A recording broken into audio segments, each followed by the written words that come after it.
കഴിഞ്ഞ കുറച്ച് നാളുകളായിട്ട് ഇന്ത്യ സ്വീകരിച്ചു പോരുന്ന ചില നിലപാടുകളുണ്ട്. വളരെ വ്യക്തമായി ലോകരാജ്യങ്ങൾക്കൊക്കെ അതിശക്തമായ ഒരു മറുപടി കൂടിയാണ് ഇന്ത്യ എടുക്കുന്ന ചില നിലപാടുകൾ എന്ന് നമുക്ക് നിസ്സംശയം പറയാൻ സാധിക്കും. ആ തരത്തിലാണ് ഇപ്പോൾ ജയശങ്കർ, നമ്മുടെ വിദേശകാര്യ സെക്രട്ടറി ജയശങ്കർ പറയുന്നത്, ലോകരാജ്യങ്ങളോട് ഉപദേശം വേണ്ട, പ്രത്യേകിച്ച് യൂറോപ്യൻ രാജ്യങ്ങളോടാണ് അദ്ദേഹം പറയുന്നത്, ഉപദേശം വേണ്ട, പങ്കാളികളാകാൻ കഴിയുമെങ്കിൽ അത് ചെയ്താൽ മതി എന്ന്. അതായത് പാകിസ്ഥാന് മേൽ ഇന്ത്യ നടത്തുന്ന ചില നയതന്ത്ര ഇടപെടലുകൾ, യുദ്ധത്തോടടുക്കുന്ന ചില സാഹചര്യങ്ങളിലൊന്നും ഇന്ത്യക്ക് യൂറോപ്യൻ രാജ്യങ്ങളുടെ യാതൊരു തരത്തിലുള്ള ഉപദേശവും വേണ്ട. നിങ്ങൾക്ക് ഞങ്ങളുടെ വ്യാപാരങ്ങളിൽ അല്ലെങ്കിൽ ഞങ്ങൾ ചെയ്യുന്ന മറ്റു പദ്ധതികളിൽ പങ്കാളികളാകാൻ സാധിക്കുമെങ്കിൽ അത് മാത്രം ചെയ്താൽ മതി. വളരെ വ്യക്തമായ ശക്തമായ ഒരു ശബ്ദം. ഇന്ത്യ എടുക്കുന്ന ചില നിലപാടുകളുടെ തുടർച്ചയല്ലേ വിനോദ് സാർ ജയശങ്കറിന്റെ ഈ ശബ്ദവും? ഈ കഴിഞ്ഞ ദിവസങ്ങളിലായിട്ട് ഈ മെയ് 4, 5 തീയതികളിൽ 2-3 കാര്യങ്ങൾ ഒരുമിച്ച് നടക്കുന്നുണ്ട്. ഒന്ന്, നമുക്കറിയാം, ബാക്ക്ഗ്രൗണ്ടിൽ പഹൽഗാം അറ്റാക്ക്, അവിടെ നമ്മുടെ പാകിസ്ഥാനെതിരെ നമ്മൾ പടക്കോപ്പ് കൂട്ടുന്നുണ്ട്. അതിൻ്റെ കൂട്ടത്തിലാണ് ഈ നമ്മുടെ വിദേശകാര്യമന്ത്രിയായ ഡോക്ടർ എസ് ജയശങ്കർ ഇന്ത്യ ടുഡേയുടെ ഗ്ലോബൽ ഫോറത്തിൽ 4-ാം തീയതി സംസാരിച്ച വളരെ പ്രസക്തമായ ഒരു കാര്യമുണ്ട്. അദ്ദേഹം പറഞ്ഞത് ഇങ്ങനെയാണ്: India wants partners, not preachers, especially those who don't practise at home what they preach abroad. എൻ്റെ ചുരുക്കം എന്താണത്? ഇന്ത്യക്ക് ഇനി സംസാരിക്കണം, നമുക്ക് വേദം ഓതുന്നവരെ, മലയാളത്തിൽ പറഞ്ഞാൽ അതാണ് ഏറ്റവും കറക്റ്റ്, നമ്മളോട് വേദം ഓതുന്നവരെ ആവശ്യമില്ല, നമുക്ക് വേണ്ടത് തുല്യ പങ്കാളികളെയാണ്. പ്രത്യേകിച്ച് അവരുടെ വീട്ടിൽ മറ്റൊന്ന് ചെയ്യുകയും പുറത്ത് വിദേശത്ത് പ്രസംഗിക്കുകയും ചെയ്യുന്നവരെ നമുക്ക് താല്പര്യമില്ല. ഇത് യൂറോപ്പിനെ കുറിച്ച് ചോദിച്ചപ്പോഴാണ്, ആ ഫോറത്തിൽ, ഈ ഇന്ത്യ ടുഡേയുടെ ഗ്ലോബൽ ഫോറത്തിൽ 4-ാം തീയതി ചോദിച്ചപ്പോഴാണ് അദ്ദേഹം ഈ ഒരു മറുപടി പറഞ്ഞത്. അതേസമയം ആ 48 മണിക്കൂറുകളിൽ മറ്റൊരു വലിയ കാര്യം കൂടി നമ്മുടെ ബാക്ക്ഗ്രൗണ്ടിൽ നടക്കുന്നുണ്ടായിരുന്നു എന്നുള്ളത് ആരും അറിഞ്ഞിട്ടില്ല. അതായത്, നമുക്ക് ഈ പറയുന്ന പാകിസ്ഥാനുമായിട്ട് ഷെയർ ചെയ്യുന്ന നദികളിലുള്ള ചെനാബ് നദിയിൽ ബാഗ്ലിഹർ ഡാം എന്ന് പറഞ്ഞൊരു ഡാമുണ്ട്. ഇതൊരു മെഗാ നമ്മുടെ ഇലക്ട്രിക് പ്രോജക്റ്റ്, ഹൈഡ്രോ ഇലക്ട്രിക് പ്രോജക്റ്റാണ്. അപ്പൊ ഇതിനകത്ത് ഈ മെയിൻ ഷട്ടറുകൾ ഇന്ന് രാവിലെ അടച്ചു. പക്ഷെ കഴിഞ്ഞ 48 മണിക്കൂറായിട്ട് അതിന്റെ സൈഡിലുള്ള സ്ലിറ്റുകൾ വഴി, അതായത് കനാലുകൾ വഴി, ഈ ഡീസ്ലിറ്റിംഗ് എന്ന് പറയുന്ന ഒരു പ്രോസസ് നടക്കുന്നുണ്ട്. എന്താണ് ഈ ഡീസ്ലിറ്റിംഗ്? അത് ഒരു പക്ഷേ നമ്മുടെ ആളുകൾ കേട്ടിട്ടുണ്ടാവില്ല. എല്ലാ ഡാമുകളിലും ഈ മലകളിൽ നിന്ന് ഒഴുകി വരുമ്പം അതിനകത്ത് മണ്ണ്, ചെളി, ഈ ഓർഗാനിക് മാറ്റേഴ്സ്, അതായത് മൃഗങ്ങളുടെ ഭാഗങ്ങള്, നമ്മുടെ ഈ വൃക്ഷ ലതാദികളുടെ ഭാഗങ്ങൾ, ഇതെല്ലാം ഇങ്ങനെ കുത്തി ഒലിച്ചാണ് വരിക. പാറകളുണ്ടാവും. ഇതെല്ലാം വന്ന് എല്ലാ ഡാമുകളും കുറെ കഴിയുമ്പോൾ ഇങ്ങനെ അടഞ്ഞ് അതിന്റെ ആഴം കുറഞ്ഞു വരും. അപ്പൊ അതിനകത്ത് നമുക്ക് ശേഖരിക്കാവുന്ന വെള്ളത്തിന്റെ അളവ് വളരെ കുറയും. ഇത് എല്ലാ വർഷവും ഒരു ഡീസ്ലിറ്റിംഗ് എന്ന ഒരു പ്രോസസ്സ് നടക്കണം. എല്ലാ ഡാമുകളിലും ആഴം നിലനിർത്താൻ നടക്കണം. നമ്മൾ ശരിക്കും നമ്മുടെ തുറമുഖത്ത് ഇപ്പൊ കൊച്ചിയിൽ ഡ്രഡ്ജിങ് ചെയ്യുമെന്ന് പറയും. അതായത് ഇങ്ങനെ തിരമാലകൾ അടിച്ച് മണല് വന്ന് നിറയുമ്പോൾ അപ്പൊ കപ്പലുകൾക്ക് വരാൻ ആഴം കൂട്ടാൻ വേണ്ടി ഡ്രഡ്ജിങ് ചെയ്യും. ഇതുപോലെ ഡാമുകളിൽ ചെയ്യുന്ന പരിപാടിയാണ് ഡീസ്ലിറ്റിംഗ് എന്ന് പറയുന്ന പരിപാടി. അപ്പൊ കഴിഞ്ഞ 48 മണിക്കൂറായിട്ട് ഡീസ്ലിറ്റിംഗ് നടത്തിക്കൊണ്ടിരിക്കുകയായിരുന്നു. ഈ പറയുന്ന ബഗ്ലിഹാർ ഡാമിൽ അങ്ങനെ ഡീസ്ലിറ്റിംഗ് നടത്തിക്കൊണ്ടിരിക്കുകയായിരുന്നു. എന്നിട്ടാണ് ഇന്ന് രാവിലെ പെട്ടെന്ന് ഷട്ടറുകൾ അടച്ചത്. അതിൽ കൂടെ, അതായത് അതിൽ നിന്നുള്ള ജലം ഒഴുക്ക് ഒരു 90% ഇന്ത്യ കുറച്ചു. പാകിസ്ഥാനിലേക്ക് ചെനാബ് നദി വഴി ഒഴുകുന്ന വെള്ളത്തിന്റെ അളവ് 90% കുറച്ചു.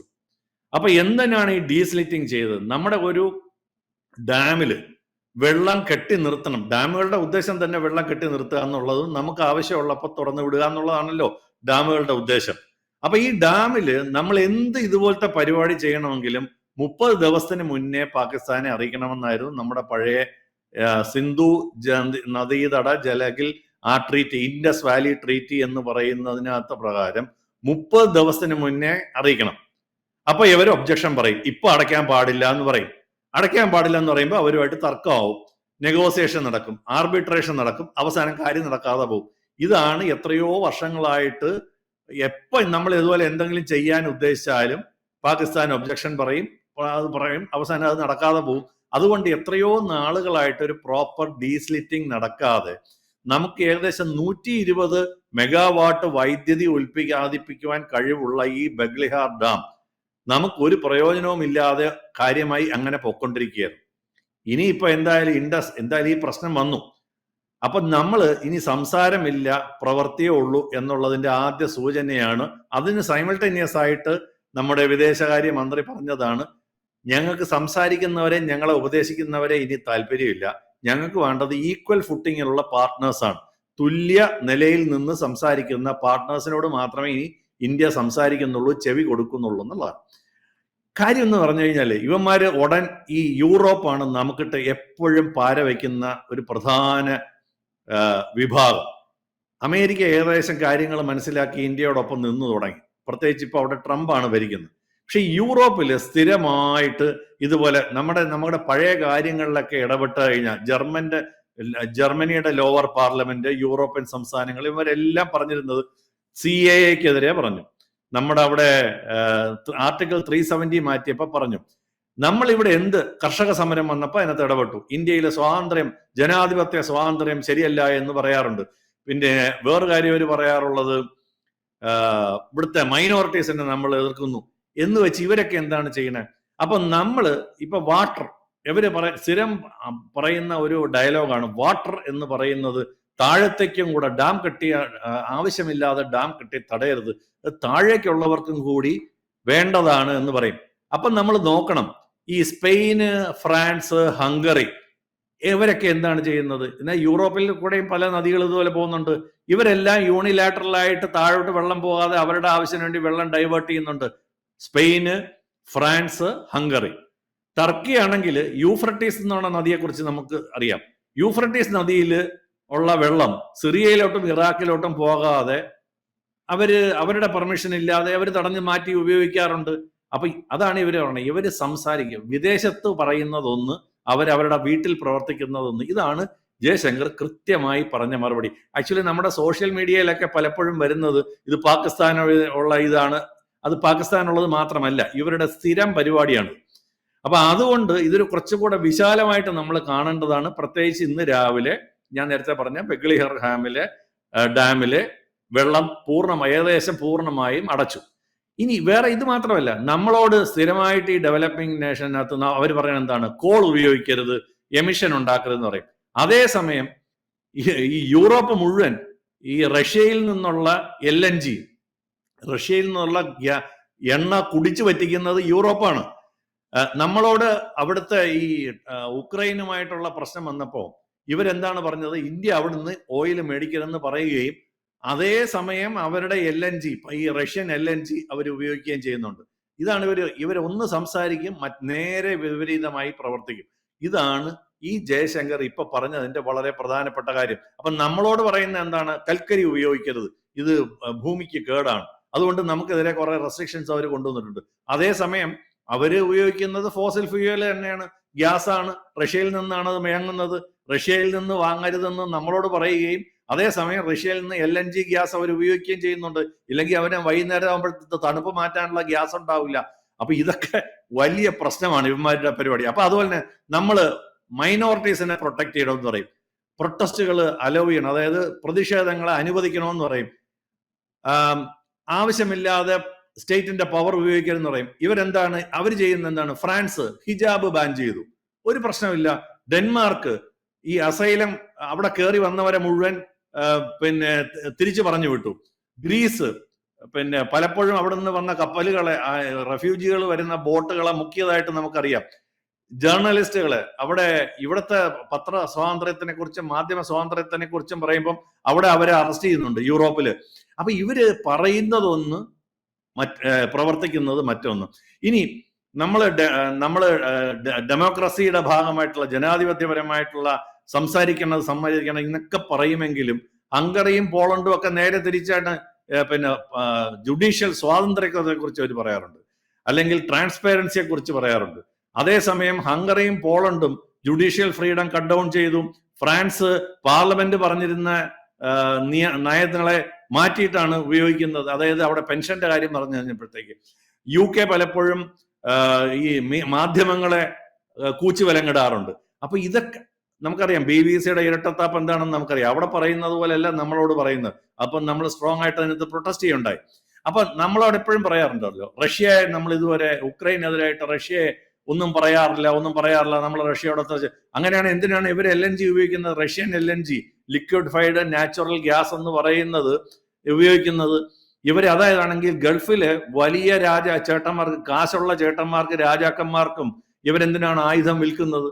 അതൊക്കെ ചെയ്യുന്നത് യൂറോപ്പാണ്. അപ്പൊ ഇതിന്റെ ബാക്ക്ഗ്രൗണ്ടിലാണ് നമ്മുടെ ജയശങ്കർ പറഞ്ഞത്, നിങ്ങൾ ഇനി ഒരുപാട് കൂടുതൽ ഞങ്ങളെ ഉപദേശിക്കേണ്ട, നമ്മളെ പഠിപ്പിക്കാൻ വരണ്ട, ഞങ്ങൾ കൊച്ചു കുട്ടികളൊന്നുമല്ല, ഞങ്ങൾക്ക് വേണ്ട എന്താണെന്ന് വെച്ചാൽ കൃത്യമായി ചെയ്തോളാം. നിങ്ങൾ ഞങ്ങളോട് സംസാരിക്കാൻ വരികയാണെങ്കിൽ ഞങ്ങൾ ഈക്വൽ ആണ് എന്ന് പറഞ്ഞിട്ട് വേണം സംസാരിക്കാൻ. അല്ല നിങ്ങളുടെ പഴയ ചിറ്റമ്മ നയവും അല്ലെങ്കിൽ വലിയേട്ടൻ മനോഭാവമൊന്നും ഇവിടെ ഇനി ഇങ്ങോട്ട് ചെലവാക്കണ്ട എന്നാണ് ഈ ജയശങ്കർ പറഞ്ഞതിന്റെ വളരെ ഒരു പ്രധാനപ്പെട്ട അർത്ഥം. ഈ എപ്പോഴും ഇവരെന്ന് പറഞ്ഞാൽ ഞാൻ പറഞ്ഞില്ലേ, ഞാനിപ്പോ ഈ ടർക്കി, സ്പെയിൻ, ഇവർക്കെല്ലാം വെള്ളത്തിന്റെ കാര്യം പ്രശ്നമുണ്ട്. അപ്പൊ അത് ഈ ഓടുന്ന പട്ടിക്ക് ഒരു മഴ മുമ്പേ എന്നൊരു പ്രയോഗം നമുക്കുണ്ട്. അപ്പൊ ഇത് ഇനിയിപ്പോ ഈ ചെനാബില് വെള്ളം കട്ട് ചെയ്തപ്പോ ഇവന്മാര് കയറി ഇടപെടും. അതിനാണ് പാകിസ്ഥാൻ ശ്രമിച്ചുകൊണ്ടിരിക്കുന്നത്. അപ്പൊ അതുകൊണ്ട് നിങ്ങളും ഇങ്ങനെയൊക്കെ തന്നെയാണ് ചെയ്യുന്നത്. ടർക്കി ഇങ്ങനെയാണ് ചെയ്യുന്നത്, സ്പെയിൻ ഇങ്ങനെ തന്നെയാണ് ചെയ്യുന്നത്, ഹംഗറി ഇങ്ങനെ തന്നെയാണ് ചെയ്യുന്നത് എന്ന് സൂചിപ്പിച്ചിട്ടുണ്ട്. എന്നതുകൊണ്ട് കൂടുതൽ ഇനി അങ്ങോട്ട് സംസാരിക്കാൻ വരണ്ട എന്നാണ് പറഞ്ഞിരിക്കുന്നത്. മാത്രമല്ല നമുക്ക് വേണ്ട നമ്മുടെ കയ്യിൽ ഉണ്ടായിരുന്ന വെള്ളം നമുക്ക് ഇലക്ട്രിസിറ്റി ഉൽപ്പാദിപ്പിക്കാൻ പറ്റില്ല. ഡാം നിറഞ്ഞ് ഇങ്ങനെ ഡാമിന്റെ ആഴം കുറഞ്ഞിരിക്കുന്ന സമയത്ത് ഇവന്മാര് നമ്മൾ അവിടെ പണി ചെയ്യാൻ ഈ ട്രീറ്റിയുടെ പേരും പറഞ്ഞ് സമ്മതിക്കത്തില്ലായിരുന്നു. നമുക്ക് ഇവിടുന്ന് 120 മെഗാവാട്ട് വെള്ളം ഉൽപ്പാദിപ്പിക്കാൻ പറ്റുമായിരുന്നു. അത് ചെയ്യാതിരിക്കാൻ വേണ്ടി ഇവന്മാർ പലതും ചെയ്യും. അപ്പൊ നമ്മുടെ എക്സ്പെൻസിലാണ് പാകിസ്ഥാന് വെള്ളം കൊടുത്തോണ്ടിരുന്നത്. ഇപ്പൊ എന്ത് പറ്റി? ഡാം അങ്ങോട്ട് അടച്ചു, കംപ്ലീറ്റ് ആയിട്ട് നമ്മൾ ഈ മറ്റേ ഒരു സിനിമയില് പിന്നെ നായകനാണോ വില്ലനാണോ എന്ന് എനിക്ക് പറയാം, കളപറിക്കാൻ ഇറങ്ങുകയാണെന്ന് പറഞ്ഞല്ലേ, നമ്മൾ ചെളി വാരാൻ തുടങ്ങുകയാണ്. ഇവന്മാര് നമ്മളും ചെളി വാരാൻ നമുക്കും അറിയാം പരിപാടികളൊക്കെ ചെയ്യാൻ. അപ്പൊ നമ്മൾ ഈ ഡാമിന്റെ അടിയിലുള്ള ചെളിയൊക്കെ ഒന്ന് മാറ്റി വെള്ളമൊക്കെ ഒന്ന് അതിന്റെ ആഴമൊക്കെ ഒന്ന് കൂട്ടി കൂടുതൽ വെള്ളം പിടിക്കാൻ പറ്റുമെന്ന് നമുക്ക് നോക്കാമല്ലോ. അതാകുമ്പോഴത്തേക്ക് ഇനിയിപ്പോ അവന്റെ വെള്ളത്തിന് ആവശ്യം വരുന്ന സമയത്ത് ആ വെള്ളം മുഴുവൻ അവിടെ തന്നെ കിടന്നോളും, നമുക്ക് ഇലക്ട്രിസിറ്റി ഉപയോഗിക്കാനും പറ്റും. അപ്പം ഇതാണ് ഈ ഇന്ത്യ സംസാരം നിർത്തി പാകിസ്ഥാൻ. നമ്മളൊരു പക്ഷെ സാധാരണ ജനങ്ങള് എന്തിനാണ് ഈ പ്രോഗ്രാം ചെയ്യുന്നത് തന്നെ പലരും വിചാരിക്കുന്നുണ്ട്, ഇന്ത്യ ഒന്നും ചെയ്യുന്നില്ല എന്നുള്ളത്. നമ്മൾ അവരുമായിട്ടുള്ള ട്രേഡ് പൂർണ്ണമായും നിർത്തി. അവൻ ഇതുവഴി ഉള്ള കപ്പൽ ഗതാഗതം ഇതുവഴി തൊട്ടു പോകാൻ പറ്റൂലെന്ന് പറഞ്ഞു. ഇതിന് മേളിൽ കൂടെ പ്ലെയിൻ പറക്കാൻ പറ്റില്ലെന്ന് നമ്മളും പറഞ്ഞു. ഇനിയിപ്പോ പുതിയ ജലയുദ്ധം പല തലങ്ങളിലേക്ക് കൊണ്ടുപോവുകയാണ്. ഞങ്ങൾ ആറ്റം ബോംബിടും, മറ്റേതിടും, മറിച്ചതിടും, അവിടെ തകർത്ത് കളയെന്നൊക്കെ പറഞ്ഞിട്ടും നമ്മൾ നിരന്തരം നിർഭയം മുന്നോട്ട് പൊക്കൊണ്ടിരിക്കുകയാണ്. അതായത് അവന്റെ വെള്ളം കട്ട് ചെയ്യുമെന്ന് പറഞ്ഞാൽ കട്ട് ചെയ്തിരിക്കും. അതാണ് അതിന്റെ കാര്യം. അടി പുറകിൽ വേറെ വരും, അത് വേറെ നമുക്ക് കാത്തിരുന്ന് കാണേണ്ട കാര്യമാണ്. നോ, അടുത്തത് ഇവര് എപ്പോഴും ഇവര് പറയുന്നത് ഒന്നുമല്ല ഇവര് പ്രവർത്തിക്കുന്നു എന്നുള്ളതാണ് വേറൊരു പ്രധാനപ്പെട്ട കാര്യം. അപ്പൊ അതുകൊണ്ടാണ് ജയശങ്കർ പറഞ്ഞത്, നിങ്ങൾക്കൊരു ഹിപ്പോക്രസി ഉണ്ട്. അതായത് നിങ്ങൾ പറയുന്നതല്ല പ്രവർത്തിക്കുന്നത്. അതുകൊണ്ട് ഇനി ഞങ്ങളോട് സംസാരിക്കുന്ന, അത് ഞാൻ നേരത്തെ പറഞ്ഞില്ല, ഓടുന്ന പട്ടിക്ക് ഒരു പഴം മുമ്പേ എറിഞ്ഞത്. ഇവര് ഡാം, വെള്ളം അവരും അവരുടെ സ്ഥലങ്ങളിലൊക്കെ അവരവരുടെ സൗകര്യം പോലെയൊക്കെ തന്നെയാണ് ഈ പറഞ്ഞ പോലെ സ്പെയിനും ഞാൻ നേരത്തെ പറഞ്ഞ പോലെ ടർക്കിയും ഹംഗറിയും ഒക്കെ ചെയ്തുകൊണ്ടിരിക്കുന്നത്. അപ്പൊ അതുകൊണ്ട് നമ്മളെ ഈ ജയശങ്കർ പറഞ്ഞത് ഇതിനോട് ചേർത്ത് വേണം വായിക്കാൻ. ഞങ്ങൾ ഇനിയും പലതും ചെയ്യാൻ പോവുകയാണ്. ഇങ്ങോട്ട് വേദാന്തം ഓതിക്കൊണ്ട് ഇങ്ങോട്ട് വരണ്ട, ഞങ്ങളെ ഉപദേശിക്കാൻ വരണ്ട. എന്തെങ്കിലും ഈക്വൽ ടേംസിൽ സംസാരിക്കാൻ പറ്റുമെങ്കിൽ, ചെയ്യാൻ പറ്റുമെങ്കിൽ നമുക്ക് ആലോചിക്കാം. അതാണ് അദ്ദേഹം പറഞ്ഞത്. അപ്പൊ ഇതൊരു വളരെ പ്രധാനപ്പെട്ട ഇന്ത്യയുടെ ശക്തമായ ഒരു നിലപാടാണ്. നമ്മളെ പലപ്പോഴും നമ്മളൊരു വീക്കർ ആംഗിളിൽ നിന്നാണ് ഇത്രയും നാൾ സംസാരിച്ചിരുന്നത്. നമ്മൾ ചെയ്യും അങ്ങനെ ചെയ്യാന്നൊക്കെ പറയും. ഇപ്പൊ പാകിസ്ഥാൻ പറയുന്നില്ല, ചെയ്യുമെന്ന് പറയാൻ പലപ്പോഴും ചെയ്യാറില്ലായിരുന്നു.